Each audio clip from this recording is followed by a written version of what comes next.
ನಮಸ್ತೆ ಸ್ನೇಹಿತರೆ, ಇವತ್ತು ನಾವು ದ್ವಿತೀಯ BA ರಾಜ್ಯಶಾಸ್ತ್ರ ಆಧುನಿಕ ಸರಕಾರದಲ್ಲಿ ಪರೀಕ್ಷೆಯ ಅಭ್ಯಾಸವನ್ನು ಆರಂಭಿಸ್ತಾ ಹೋಗುವ. ಪರೀಕ್ಷೆಗೆ ಬೇಕಾಗಿರುವಂತಹ ಅಭ್ಯಾಸಗಳು ಅಂದರೆ ಮುಖ್ಯವಾದಂತಹ ಪ್ರಶ್ನೆಗಳ ಪಾಯಿಂಟ್ಸ್ಗಳನ್ನು ನೋಡ್ಕೊಳ್ಬೇಕು. ಮೊದಲಿಗೆ ನಾವು ತಿಳ್ಕೊಳ್ಬೇಕಾಗಿರುವಂಥದ್ದು ಪಾಯಿಂಟ್ಸ್ಗಳು. ಈಗಾಗಲೇ ಹಳೆಯ ಪ್ರಶ್ನೆ ಪತ್ರಿಕೆಯನ್ನು ನಾವು ನೋಡಿಕೊಂಡೆವು. ಇವತ್ತು ತುಂಬಾ ಮುಖ್ಯವಾಗಿರುವಂತಹ ಪ್ರಶ್ನೆಯ ಪಾಯಿಂಟ್ಸ್ಗಳನ್ನಷ್ಟೇ ನಾವು ನೋಡ್ತಾ ಹೋಗುವ. ಮೊದಲಿಗೆ ನಿಮ್ಮ ಪಾಯಿಂಟ್ಸ್ ಬುಕ್ಕಲ್ಲಿ ಪಾಯಿಂಟ್ಸ್ಗಳನ್ನು ಬರ್ಕೊಳ್ಬೇಕು. ಆ ಪಾಯಿಂಟ್ಸ್ಗಳನ್ನು ಸರಿಯಾಗಿ ಕಲಿತ ನಂತರ ಒಂದು ಅರ್ಥ ಮಾಡಿಕೊಳ್ಳಿ ಅಥವಾ ಬಾಯ್ಪಾಠ ಮಾಡಿ ಆದರೂ ಆ ಪಾಯಿಂಟ್ಸನ್ನು ಸರಿಯಾಗಿ ಕಲಿತುಕೊಂಡ ನಂತರ ನೀವೇನು ಮಾಡಬೇಕು, ಆ ಪಾಯಿಂಟ್ಸ್ನ ಒಳಗಡೆ ಯಾವ ವಿಚಾರ ಇದೆ, ಯಾವ ವಿಷಯಕ್ಕೆ ಸಂಬಂಧಿಸಿದೆ ಎನ್ನುವಂಥದ್ದನ್ನು ನೋಡ್ಕೊಳ್ತಾ ಹೋಗಬೇಕು. ಇವಿಷ್ಟನ್ನು ಮಾಡಿಕೊಂಡ್ರೆ ನೀವು ಪರೀಕ್ಷೆಯಲ್ಲಿ ಪಾಯಿಂಟ್ಸ್ಗಳನ್ನು ಬರೆದು ಆ ಪಾಯಿಂಟ್ಸ್ಗಳನ್ನು ವಿವರಿಸಲಿಕ್ಕೆ ಸಹಾಯ ಆಗ್ತದೆ. ಅದು ಬಿಟ್ಟು ನೀವೇನು ಮಾಡ್ತೀರ, ಎಲ್ಲವನ್ನು ಸಂಪೂರ್ಣವಾಗಿ ಓದ್ತೇನೆ ಅಂತ ಹೇಳಿದರೆ ತುಂಬಾ ಸಮಯ ಬೇಕಾಗ್ತದೆ. ನಮಗೆ ಎಲ್ಲವನ್ನು ಕೂಡ ಕವರ್ ಮಾಡಿ ಓದಲಿಕ್ಕೆ ಸಾಧ್ಯ ಆಗೋದಿಲ್ಲ. ಈ ರೀತಿಯಾಗಿ ಮಾಡಿಕೊಂಡ್ರೆ, ಈ ರೀತಿಯ ಒಂದು ಟ್ರಿಕ್ಕನ್ನು ನೀವು ಬಳಸ್ಕೊಂಡ್ರೆ ನಿಮಗೆ ಸಂಪೂರ್ಣವಾಗಿ ಪಾಠದ ಎಲ್ಲ ಬ್ಲಾಕ್ 1, 2, 3, 4 ಬ್ಲಾಕನ್ನು ಕವರ್ ಮಾಡಲಿಕ್ಕೆ, 4 ಬ್ಲಾಕಿನನ್ನು ಅಭ್ಯಾಸ ಮಾಡಲಿಕ್ಕೆ ಸಾಧ್ಯ ಆಗ್ತದೆ. ಯಾವಾಗ ನೀವು ಈ ರೀತಿಯ ತಯಾರಿಯನ್ನು ಮಾಡ್ಕೊಳ್ತೀರಾ, ಪರೀಕ್ಷೆಯ ಹಿಂದಿನ ದಿವಸ ನೀವು ಆ ಪಾಯಿಂಟ್ಸನ್ನಷ್ಟೇ ಕಲಿತ್ರೆ ಸಾಕು. ಆ ಪಾಯಿಂಟ್ಸಲ್ಲಿ ಇರುವಂತಹ ವಿಚಾರ ಏನು ಎನ್ನುವಂಥದ್ದು ನಿಮಗೆ ಸ್ವಲ್ಪ ಗೊತ್ತಿದ್ದರೆ ಸಾಕು. ತುಂಬ ಏನು ಗೊತ್ತಿರಬೇಕು ಅಂತ ಏನೂ ಇಲ್ಲ. ನಂತರ ಅದನ್ನು ವಿವರಿಸ್ತಾ ಹೋಗುವಂಥದ್ದು. ನಿಮಗೆ ಯಾವ ರೀತಿ ವಿವರಿಸಲಿಕ್ಕೆ ಸಾಧ್ಯವೋ ಅದೇ ರೀತಿಯಲ್ಲಿ ವಿವರಿಸ್ತಾ ಹೋಗಿ. ತುಂಬ ಜನರಿಗೆ ಪ್ರಶ್ನೆ ಇರ್ಬೋದು, ಯಾವ ರೀತಿ ವಿವರಿಸುವಂಥದ್ದು ಅಂತ. ಒಮ್ಮೆ ನೀವು ವಿವರಿಸಲಿಕ್ಕೆ ಆರಂಭ ಮಾಡಿದರೆ ನಂತರ ಅದು ನಿಮಗೆ ಅದೇ ರೀತಿಯಲ್ಲಿ ಅಭ್ಯಾಸ ಆಗ್ತಾ ಹೋಗ್ತದೆ. ವಿವರಣೆ ಕೊಡುವಂಥದ್ದು ಅಂದರೆ ಆ ಪಾಯಿಂಟ್ಸಿಗೆ ಸಂಬಂಧಪಟ್ಟಂಥ ವಿಚಾರಗಳನ್ನು ಬರಿತಾ ಹೋಗುವಂಥದ್ದು. ಇವಾಗ ಒಂದು ಉದಾಹರಣೆಗೆ ನಾವು ಇಲ್ಲಿ ಮೊದಲ ಪಾಯಿಂಟ್ಸಲ್ಲಿ ಬರೆದಿಡದ ಸಂವಿಧಾನ ಅಂತ ಒಂದು ಪಾಯಿಂಟ್ಸ್ ಇದೆ. ಅಲಿಖಿತ ಅಥವಾ ಬರೆದಿಡದ ಸಂವಿಧಾನ. ಈ ಪಾಯಿಂಟ್ಸಿನ ಅರ್ಥ ಅಂದರೆ ನಿಮಗೆ ಈಗ ಗೊತ್ತಾಗುವ ರೀತಿಯಲ್ಲಿ ಅದು ಆ ಸಂವಿಧಾನ ಬರೀಲಿಕ್ಕೆ ಇಲ್ಲ, ಬರೆಯದೇ ಇಡುವಂಥ ಒಂದು ಸಂವಿಧಾನ ಅಂತ ನಮಗೊಂದು ಅರ್ಥ ಆಗ್ತದೆ. ಆವಾಗ ನಾವು ಬರಿಬೇಕು, ಅದು ಯಾವ ಪ್ರಶ್ನೆಗೆ ಇರುವಂಥ ಪಾಯಿಂಟ್ಸ್. ಸಂವಿಧಾನದ ಪ್ರಧಾನ ಲಕ್ಷಣಗಳನ್ನು ತಿಳಿಸಿ ಅಂತ ಕೇಳಿದ್ದಾರೆ ಅಲ್ವಾ. ಬ್ರಿಟನ್ನಿನ ಸಂವಿಧಾನದ ಲಕ್ಷಣಗಳಲ್ಲಿ ಮೊದಲ ಪಾಯಿಂಟಲ್ಲಿ ಅಲಿಖಿತ ಅಥವಾ ಬರೆದಿಡದ ಸಂವಿಧಾನ ಅಂತ ಇದೆ. ನಾವು ಬರಿಬೇಕಾದ್ರೆ, ವಿವರಣೆಯನ್ನು ಕೊಡಬೇಕಾದ್ರೆ ಹೇಗೆ ವಿವರಣೆಯನ್ನು ಕೊಡಬೇಕು? ಸಂವಿಧಾನದ ಪ್ರಧಾನ ಲಕ್ಷಣಗಳಲ್ಲಿ ಅಲಿಖಿತ ಅಥವಾ ಬರೆದಿಡದ ಸಂವಿಧಾನವು ಒಂದು ಪ್ರಧಾನ ಲಕ್ಷಣವಾಗಿದೆ. ಈ ಲಕ್ಷಣದ ರೀತಿಯಲ್ಲಿ ಬ್ರಿಟನ್ ಸಂವಿಧಾನದಲ್ಲಿ ಸಂವಿಧಾನವನ್ನು ಬರೀಲಿಕ್ಕೆ ಇಲ್ಲ, ಅಲಿಖಿತ ಅಥವಾ ಬರೆದಿಡದ ಸಂವಿಧಾನ ಆಗಿರುವಂಥದ್ದು. ಈ ರೀತಿಯಾಗಿ ವಿವರಿಸ್ತಾ ಹೋಗುವಂಥದ್ದು. ಈ ಒಂದು ಸಂವಿಧಾನ ಸಂಪ್ರದಾಯಗಳು, ಪದ್ಧತಿಗಳು, ರೂಢಿಗಳು, ಒಪ್ಪಂದಗಳು, ಒಡಂಬಡಿಕೆ ಮೊದಲಾದವುಗಳ ಆಧಾರದ ಮೇಲೆ ಇದೆ ಎನ್ನುವಂಥದ್ದು. ಈ ರೀತಿಯ ಪಾಯಿಂಟ್ಸ್ಗಳನ್ನು ನೀವು ಪಾಯಿಂಟ್ಸ್ ಬುಕ್ಕಲ್ಲಿ ಬರಿಬೇಕು. ಅದರೊಳಗೆ ಚಿಕ್ಕದಾಗಿ ಅಲಿಖಿತ ಅಥವಾ ಬರೆದಿಡದ ಸಂವಿಧಾನ ಅಂತ ಬರೆದು ಅದರೊಳಗೆ ಸಂಪ್ರದಾಯ, ಪದ್ಧತಿ, ರೂಢಿ ಅಂತ ಬರೀರಿ. ಅಥವಾ ನೀವು ಟೆಕ್ಸ್ಟ್ ಬುಕ್ಕಲ್ಲಿ ಓದ್ಕೊಳ್ತಾ ಇದ್ದೀರಿ ಅಂತ ಆದರೆ ಅಂಡರ್ಲೈನನ್ನು ಮಾಡಿಕೊಂಡು ಅದನ್ನು ಗುರುತನ್ನು ಹಾಕ್ಕೊಂಡು ಓದ್ಕೊಳ್ಬೇಕು. ಆ ರೀತಿಯಾಗಿ ಕೂಡ ಮಾಡ್ಕೊಳ್ಬೋದು. ಈಗ ನಾವು ಎಲ್ಲವನ್ನು ಕೂಡ ನೋಡ್ತಾ ಹೋಗುವ. ಇವತ್ತಿನ ವಿಡಿಯೋದಲ್ಲಿ ನಾವು ಬ್ರಿಟನ್ನಿನ ಸಂವಿಧಾನದ ಪ್ರಧಾನ ಲಕ್ಷಣಗಳನ್ನು ನೋಡ್ಕೊಳ್ಳುವ.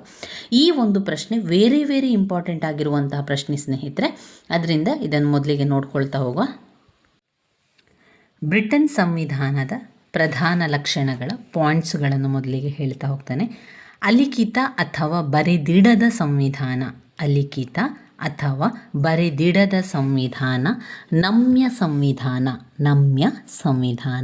3 ಸಂಸತ್ತಿನ ಪರಮಾಧಿಕಾರ. 4 ಸಂವಿಧಾನ ಸಿದ್ಧಾಂತ ಹಾಗೂ ಕಾರ್ಯಾಚರಣೆಯಲ್ಲಿ ವಿಭಿನ್ನತೆ. ಸಂವಿಧಾನ ಸಿದ್ಧಾಂತ ಹಾಗೂ ಕಾರ್ಯಾಚರಣೆಯಲ್ಲಿ ವಿಭಿನ್ನತೆ. 5 ಏಕಾತ್ಮಕ ಮಾದರಿಯ ಸರ್ಕಾರ. 6 ಸಂಸದೀಯ ಕಾರ್ಯಾಂಗ ವ್ಯವಸ್ಥೆ. ಕಾನೂನಿನ ಅಧಿಪತ್ಯ. ದ್ವಿಪಕ್ಷ ಪದ್ಧತಿ. ಅಧಿಕಾರ ಪ್ರತ್ಯೇಕತಾ ತತ್ವ. ಮೂಲಭೂತ ಹಕ್ಕುಗಳು. ತಾಳ್ಮೆ ಮತ್ತು ಸಹಿಷ್ಣುತಾ ಲಕ್ಷಣಗಳು. ಇವಿಷ್ಟು ಬ್ರಿಟನ್ ಸಂವಿಧಾನದ ಪ್ರಧಾನ ಲಕ್ಷಣಗಳಾಗಿದೆ. ಮತ್ತೊಮ್ಮೆ ಪಾಯಿಂಟ್ಸ್ಗಳನ್ನು ಹೇಳ್ತಾ ಹೋಗ್ತಾನೆ. ಅಲಿಖಿತ ಅಥವಾ ಬರೆದಿಡದ ಸಂವಿಧಾನ. ಈ ರೀತಿ ಪಾಯಿಂಟ್ಸ್ಗಳನ್ನು ಹೇಳಬೇಕಾದ್ರೆ ನೀವು ಕೂಡ ಆ ಪಾಯಿಂಟ್ಸ್ಗಳನ್ನು 2-3 ಬಾರಿ ಹೇಳ್ಕೊಳ್ಳಿ. ಆವಾಗ ಆ ಪಾಯಿಂಟ್ಸ್ಗಳೆಲ್ಲ ಕೂಡ ನಮಗೆ ನೆನಪಲ್ಲಿ ಉಳಿತದೆ. ಬ್ರಿಟನ್ ಸಂವಿಧಾನದ ಪ್ರಧಾನ ಲಕ್ಷಣಗಳು: ಅಲಿಖಿತ ಅಥವಾ ಬರೆದಿಡದ ಸಂವಿಧಾನ, ನಮ್ಯ ಸಂವಿಧಾನ, ಸಂಸತ್ತಿನ ಪರಮಾಧಿಕಾರ, ಸಂವಿಧಾನ ಸಿದ್ಧಾಂತ ಹಾಗೂ ಕಾರ್ಯಾಚರಣೆಯಲ್ಲಿ ವಿಭಿನ್ನತೆ, ಏಕಾತ್ಮಕ ಮಾದರಿಯ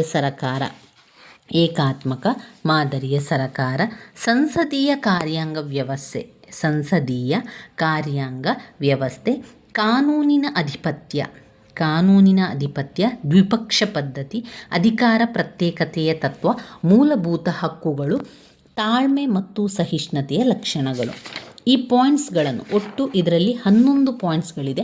ಈ 11 ಪಾಯಿಂಟ್ಸ್ಗಳನ್ನು ಸರಿಯಾಗಿ ಕಲಿತುಕೊಳ್ಳಿ.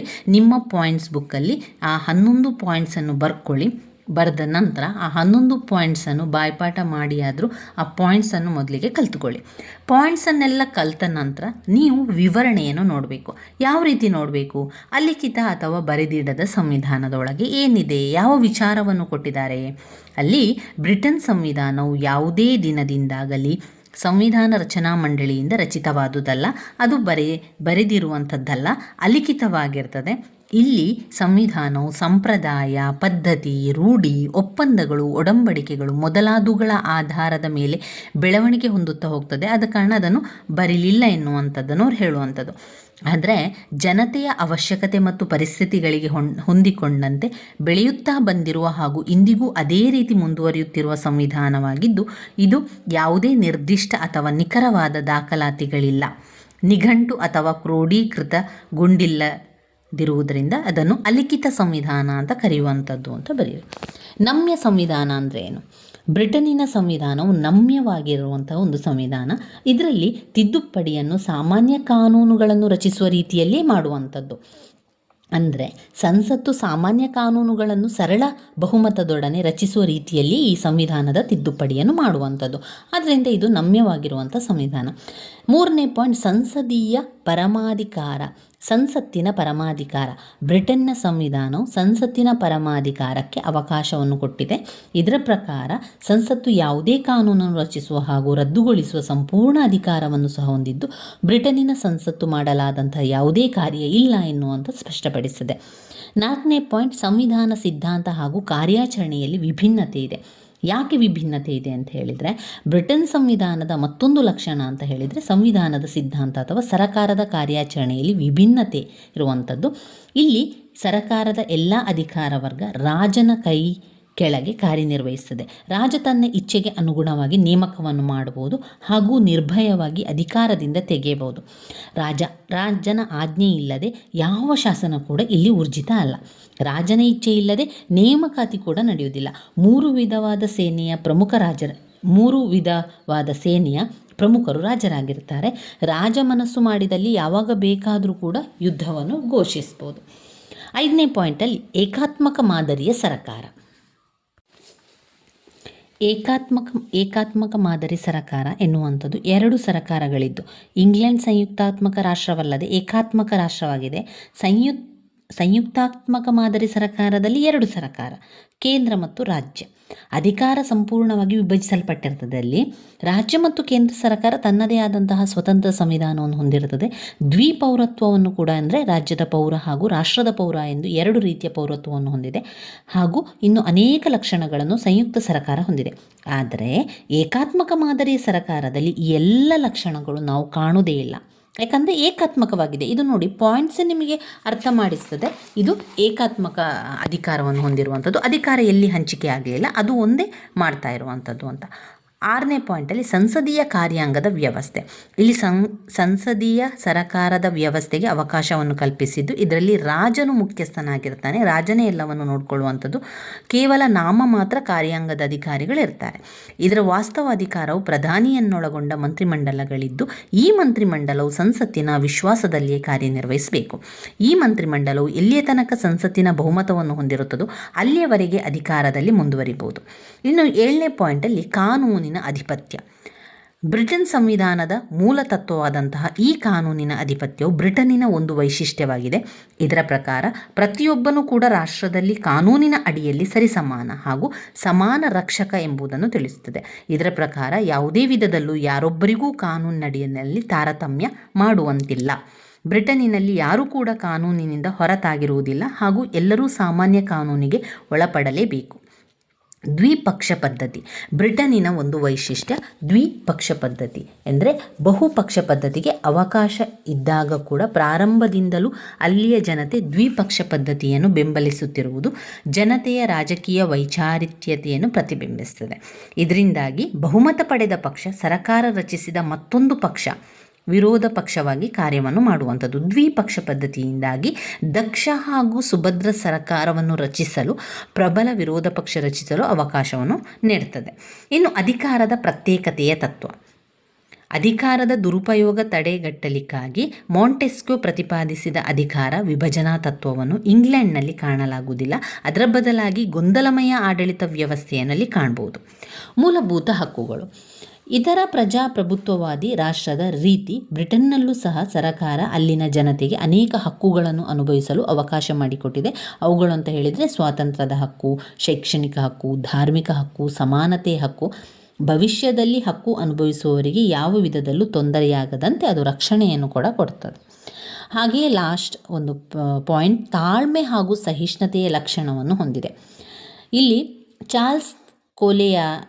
ಚಾರ್ಲ್ಸ್ ಅವರ ಕೊಲೆಯಾದ ನಂತರ ನಿರಂಕುಶ ರಾಜಪ್ರಭುತ್ವಕ್ಕೆ ಬದಲಾಗಿ ಪ್ರಜಾಪ್ರಭುತ್ವವನ್ನು ತಾಳ್ಮೆ ಮತ್ತು ಶಾಂತಿಯುತವಾಗಿ ಅಸ್ತಿತ್ವಕ್ಕೆ ತರಲಾಯಿತೇ ವಿನಃ ಕ್ರಾಂತಿ ಮಾಡಿ ಅಲ್ಲ, ಕ್ರಾಂತಿಯ ಮೂಲಕ ತರಲಿಲ್ಲ.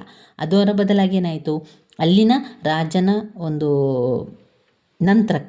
ಪ್ರಭುತ್ವದ ನಂತರಕ್ಕೆ ಆ ಪ್ರಜಾಪ್ರಭುತ್ವವನ್ನು ತಾಳ್ಮೆ ಮತ್ತು ಶಾಂತಿಯುತವಾಗಿ ಮಾಡಲಿಕ್ಕೆ ಈ ರೀತಿ ಮಾಡಿರುವಂಥದ್ದು. ಪ್ರಜಾಪ್ರಭುತ್ವ ಅಸ್ತಿತ್ವದಲ್ಲಿದ್ದರೂ ಕೂಡ ಅಲ್ಲಿನ ಜನತೆ ಅರಸೊತ್ತಿಗೆಯನ್ನು ವಿರೋಧಿಸುವುದಿಲ್ಲ. ಅಂದರೆ ಅನುವಂಶೀಯತೆ ಮತ್ತು ಪ್ರಜಾಪ್ರಭುತ್ವ ವ್ಯವಸ್ಥೆಯ ಸಮನ್ವಯತೆಯನ್ನು ಇಲ್ಲಿ ಕಾಣ್ಬೋದಾಗಿದೆ ಅಂತ ಹೇಳುವಂಥದ್ದು. ಇವಿಷ್ಟು ಬ್ರಿಟನ್ ಸಂವಿಧಾನದ ಪ್ರಧಾನ ಲಕ್ಷಣಗಳಲ್ಲಿ ಬರುವಂಥದ್ದು.